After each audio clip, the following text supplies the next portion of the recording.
virtuellement impossible d'effacer l'information. Et c'est la raison pour laquelle, au niveau fédéral, le Commissariat de la vie privée recommande que lorsque vient le temps de décommissionner de l'équipement informatique, on devrait déchiqueter le médium lui-même. Donc, pas juste le papier, shredder le disque dur, carrément. Et on a eu, oui. On a une bonne question ici. La question est de savoir, est-ce qu'au lieu de déchiqueter le disque dur, on pourrait le démagnétiser?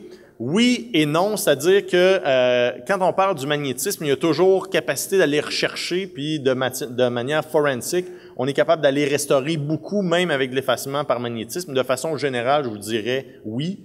Il y a déjà quelqu'un qui m'a demandé dans une autre conférence, c'est vrai que si je le mets au micro-ondes, ça va tout effacer? C'est vrai. C'est vrai. Vous serez peut-être plus là pour le constater, là, mais... Donc oui, c'est une façon de faire. En fait, il y a même un problème pressant à l'heure actuelle en matière de sécurité de l'information, c'est que à une autre époque, quand on shreddait, les disques durs, ils ont des petits clusters, en français, cluster, une partition d'un disque dur. La partition mesurait 1/50e de pouce et les shredders qu'on utilisait shreddaient à 1/52e de pouce. Or, avec l'avancement des technologies, on le sait tous, tout se réduit, tout se compacte. La partition la plus petite est rendue beaucoup plus petite. Puis là, déjà, 1/50e de pouce, on s'entend que c'est minuscule, là. Si on shred plus petit que ça, ça fait que la machine à shredder, à un moment donné, elle jam, parce que c'est rendu de la poudre qu'on produit. Donc, qu'est-ce que les Américains de la sécurité nationale américaine a décidé de recommander pour vraiment tout effacer? C'est qu'on chiffre d'abord le contenu pour ensuite le déchiqueter. Mais là, on sait que chiffrer, pour eux autres, ça ne veut plus rien dire, mais bon, c'est la ligne directrice qui était donnée jusqu'à il y a quelques mois. C'est éminemment important pour vous de détruire l'information sur vos médias parce qu'autrement, on les retrouve partout. Il y a à peu près 2 ans, il y avait eu une enquête intéressante à CBS où il y avait suivi des numériseurs, des machines multifonctions, là, où on se donne bonne conscience, notre grosse machine Xerox, ça marche plus ou elle fait plus notre affaire, on en veut une plus jeune, plus belle. On ship ça en Inde, on ship ça en Afrique, puis on se dit, hey, eux autres, ils enlèvent les morceaux de ça, puis ils refont fondre le petit métal, puis un petit peu d'or, un petit peu de zinc, puis ils revendent ça, puis ils font bien de l'argent. Mais voyons donc, franchement. Pas ça pantoute.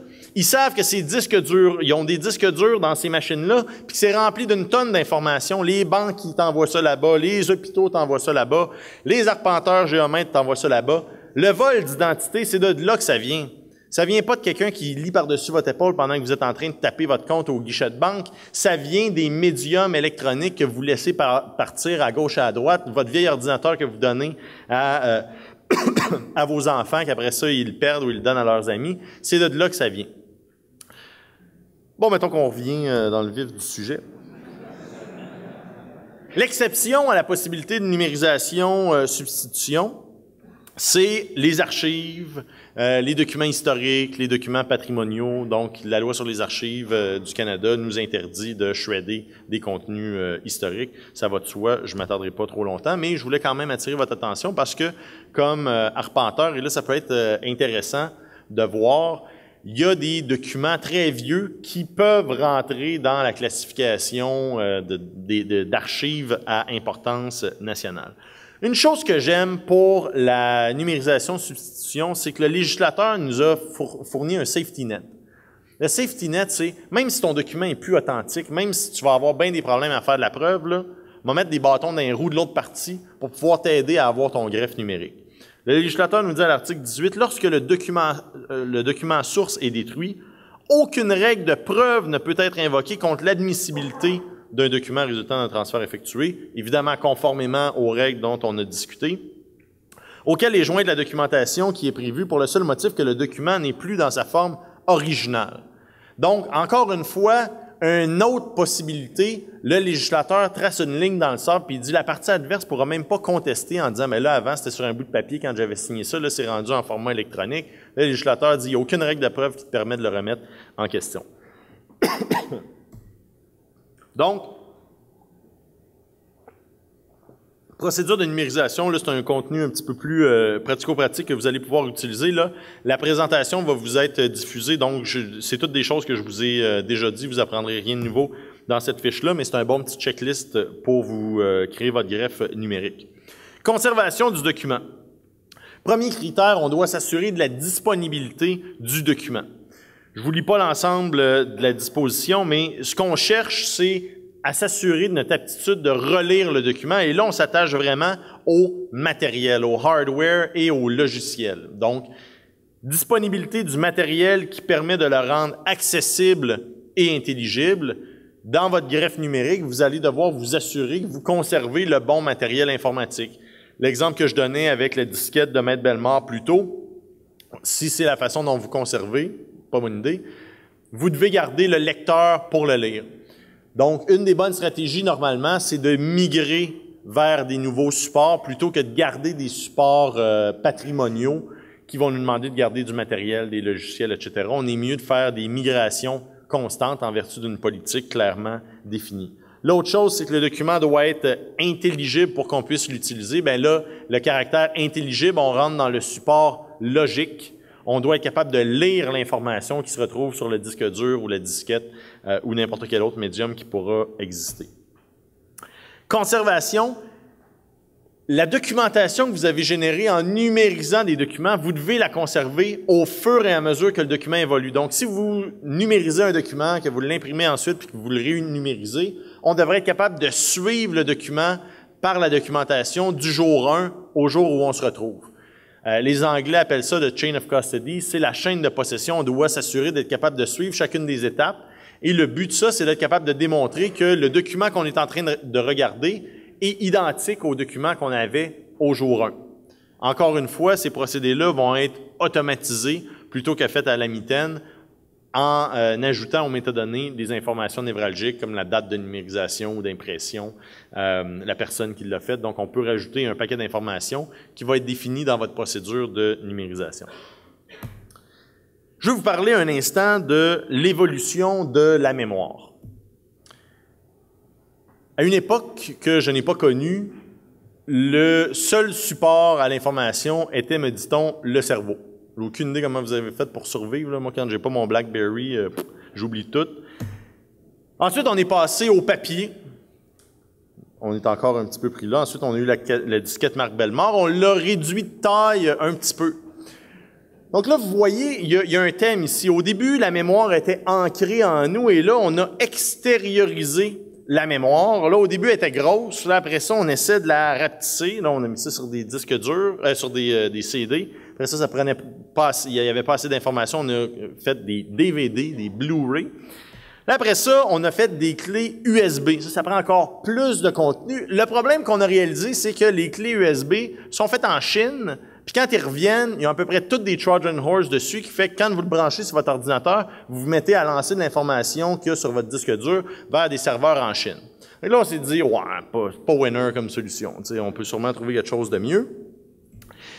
Et là, on s'est dit, ben, on va enfermer l'information dans nos ordinateurs, dans un disque dur, puis on va toujours rajouter de plus en plus de mémoire, ce qui fait que maintenant, il y a des ordinateurs que vous pouvez voir chez Future Shop, là, avec 2 téraoctets d'informations, 3 téraoctets. Vous pouvez en mettre du film là-dessus, là, des photos, des enregistrements audio, tant que vous voulez.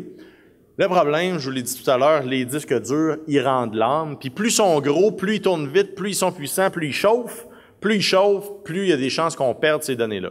On a créé des solid state drives qui ne tournent pas. Bon, donc, on essaie toujours de patcher la problématique de la mémoire. Et il y a quelqu'un, à un moment donné, qui a une très bonne idée, qui a inventé le cloud. Le cloud, c'est quoi? C'est bien simple, c'est juste des serveurs qui sont ailleurs, puis vous ne savez pas trop sont où. Mais dans le fond, c'est vraiment comme si vous preniez votre ordinateur puis vous l'envoyez à quelque part ailleurs, sauf qu'il y a une tonne d'ordinateurs qui sont empilés un par-dessus les autres. Pourquoi est-ce que je vous montre ce cheminement-là? C'est parce que beaucoup de gens sont récalcitrants à l'idée du cloud. Et ce que je veux vous dire ici, c'est que la résistance est futile. Toute votre information va se retrouver là un moment donné, que vous le vouliez ou pas. Donc, si c'est pour arriver, vaut mieux contrôler la façon dont ça va être fait et définir les règles d'utilisation de l'info nuagique. Et c'est là où je crois qu'il y a un potentiel énorme au Québec avec les autres professionnels. Tous les professionnels ont les mêmes maux de tête à l'heure actuelle quant à la conservation de l'information, quant à la façon de sécuriser leur information. on pourrait se mettre tous ensemble, les professionnels, et négocier avec les gros fournisseurs de services que l'on connaît, un cloud québécois professionnel où les données resteraient ici plutôt que s'en aller sur des serveurs un petit peu partout. Et avec la force du nombre, on serait capable de négocier les termes et conditions. Le problème actuel, c'est que si on va chez Amazon, Google, comme individu, qu'on leur dit hey, « moi, je veux utiliser ton cloud pour des fins professionnelles, mais moi, mon ordre exige ci, ça, ça, ça, ça, ça. » On va se faire dire, ben écoute, le grand, t'as pas compris c'est quoi l'idée du cloud. L'idée du cloud, c'est de standardiser. On offre la même affaire à tout le monde pour pouvoir offrir des coûts très bas. Quand on a la force du nombre comme les autres professionnels, on est capable de créer cet environnement-là. Et selon moi, si on créait cet environnement-là, on inviterait un paquet d'entrepreneurs à développer des applications métiers qui seraient hébergées dans cet info nuagique-là. D'ailleurs, bon nombre de développeurs de logiciels pour les professionnels ont des mots de tête. J'en suis moi-même un à temps partiel. Et les questions qu'on se fait poser tout le temps par des professionnels, c'est, bien là, si j'utilise votre logiciel, je vais-tu me conformer à mes obligations? Le problème, c'est qu'il n'y a pas de règles suffisamment détaillées pour dire quelles sont les normes de sécurité applicables. Je prends le cas des avocats. L'avocat a l'obligation de garder le secret absolu des confidences qui lui sont faites. Ça veut dire quoi en termes technologiques? On ne le sait pas, donc tout le monde fait de son mieux. Si on avait un environnement info-nuagique standardisé, il y a des plateformes qui pourraient être bâties par-dessus. Vous pourriez avoir un Dropbox tout à fait légalement qui déposerait vos documents sur un serveur au Québec. Puis là, il y aurait peut-être un débat aussi à avoir. Est-ce qu'on tolérerait comme professionnel québécois que ce soit n'importe où à travers le Canada? Peut-être. Cet environnement-là pourrait avoir une redondance, donc copie de sauvegarde, puis les mots de tête de l'acte mégantique. Dès qu'on dépose un document-là, on sait qu'il y a une autre copie à quelque part à un moment donné. Donc, accessibilité à peu près 100% du temps. Et l'autre opportunité, selon moi, pour les autres professionnels, c'est là, ça va peut-être en faire rougir quelques-uns, c'est de vraiment remplir leur mandat de protection du public. Beaucoup d'autres professionnels offrent des services aux membres. Quand vient le moment de protéger le public, ça devient beaucoup plus évanescent. Puis là, on est filmé, donc je vais m'abstenir de dire ce que je dirais autrement. Quand on regarde ce qu'un client fait avec un professionnel, son risque le plus grand est généralement lié à l'information qui le concerne et qu'il nous confie. Que ce soit son numéro de carte de crédit pour nous payer ou ses chèques, son adresse, numéro de téléphone, la documentation, son testament. C'est la documentation de notre client qui est névralgique. Et si on veut vraiment protéger le public, faut s'assurer que le professionnel est à même d'assurer la sécurité de cette information-là. Et le seul constat systématique que je fais, et là je parle de petits cabinets à grands cabinets, dans à peu près tous les ordres de professionnels confondus, la sécurité n'est pas au rendez-vous. L'information est facilement accessible pour qui désire aller la chercher. On a des exemples de l'extrême où on est devant une étude d'un professionnel quelconque. On fait du war driving qu'on appelle en geek, là, où je vais simplement chercher les réseaux d'accès Internet et de façon systématique, on tombe sur des réseaux Wi-Fi de bureaux de professionnels qui sont non sécurisés ou alors qui sont sécurisés avec le classique nom d'usager admin et le mot de passe admin ou le mot de passe 1, 2, 3, 4, 5. Je vous invite d'ailleurs, pour ceux qui s'intéressent, quand vous vous promenez, vous n'avez pas d'accès Internet, là, juste en allant sur le web, à peu près tous les routeurs affichent publiquement les noms d'usagers, mots de passe par défaut, que la majorité des professionnels ne resettent pas. Une chose, puis là, malheureusement, on n'a pas le temps, là, mais une chose que je m'amuse souvent à faire avec mon BlackBerry, c'est déceler les gens qui ont un Bluetooth sur leur machine dans la salle, puis je vous garantis qu'il y en a plusieurs. La majorité des gens ne changent pas le nom de leur machine. Fait que la machine va s'appeler iPhone ou alors elle va s'appeler iPhone de Ginette ou des choses comme ça. Dès lors qu'on sait quel genre de machine c'est, on peut aller sur Internet, trouver les noms d'usagers, mots de passe et accéder à ce médium-là. Donc, la sécurité à l'heure actuelle, définitivement pas au rendez-vous. Dans un environnement info-nuagique, la sécurité pourrait être plus élevée. C'est là où je brise une idée préconçue. Souvent, les gens ont l'impression que l'info-nuagique, c'est pas une bonne affaire parce que c'est pas sécuritaire. Mais j'ai une nouvelle pour vous autres. Google puis Amazon, là, ils ont pas mal plus d'équipements puis de qualité, de capacité, puis de logiciels, puis de systèmes d'alerte, puis de contrôle pour s'assurer qu'il n'y a personne qui rentre dans leur système que vous pouvez rêver de n'avoir comme professionnel, même si vous avez vraiment beaucoup de succès là. Consultation du document. L'intelligibilité, j'en ai parlé tout à l'heure, puis on approche de la fin, fait que je vais skipper. Je me suis avancé dans la question de la sécurité. Là, je vois que le temps passe rapidement. Protection des renseignements personnels, je ne reviendrai pas là-dessus. Un élément important, dès lors que vous confiez à un tiers des documents technologiques, vous devez l'informer de l'importance qu'il protège les renseignements. Vous devez l'informer de la nature des renseignements dont il dispose pour qu'il puisse mettre en place les contrôles appropriés. Et ça, normalement, ce n'est pas fait. Ce n'est pas fait, entre autres, parce que les professionnels ne le font pas eux-mêmes, mais aussi parce que même s'ils le faisaient, je vous l'ai dit avec l'info nuagique, il n'y a aucun fournisseur qui va vous développer votre petit environnement à vous autres. Là. Bell ne refera pas votre compte Sympathico là, juste pour respecter vos règles déontologiques. Donc, on n'a pas le choix d'aller chercher la force du nombre pour renégocier. Autrement, ce que ça fait, c'est que comme professionnel, vous êtes responsable des actes ou des omissions de ce tiers-là avec l'information de vos clients. Dans le domaine de l'info nuagique, il y a 3 niveaux. L'infrastructure, donc où on pitch nos documents. La plateforme, un Dropbox pourrait servir de plateforme où on contrôle les accès de la documentation et ultimement l'application qui est mise par-dessus. Normalement, je vous en aurais parlé en long et en large, mais je vais passer pour l'instant. On fera une autre discussion autour d'une bière dans quelques minutes autour des diverses sphères de l'info nuagique et des opportunités qui sont offertes aux professionnels. Il y a une chose que je dirais, je sais qu'il y a plusieurs organisations qui offrent des services en info nuagique. Quand ce sont des compagnies québécoises, demandez-leur où sont hébergées leurs données. Il y en a plusieurs qui hébergent déjà au Québec. Il y a des compagnies qui offrent des services d'hébergement au Québec. Je pense à iWeb, SureWeb, etc. Donc, plusieurs fournisseurs de logiciels hébergent déjà au Québec. S'ils n'hébergent pas au Québec, il y a un problème avec leur modèle d'affaires et je suis pas sûr que vous voulez y héberger vos documents non plus. On passe à la destruction et finalement, c'est là-dessus que je voulais terminer. Je me rends compte qu'avec toutes les farces que j'ai faites, là, je vous l'ai pas suffisamment dit. Documentez ce que vous faites. Ayez une petite bible des procédures de gestion documentaire dans vos études. J'ai dressé une liste de ce qui devrait exister.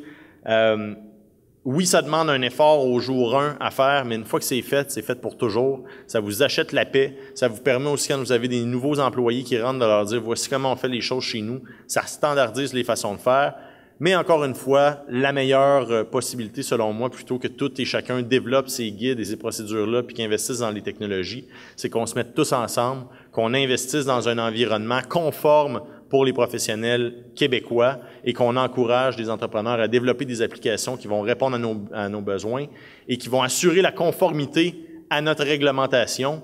Je vous l'ai pas suffisamment dit. Comme arpenteur géomètre, vous avez le meilleur cadre juridique pour y arriver. Je compte énormément sur vous autres, toutes et chacune et toutes et chacun.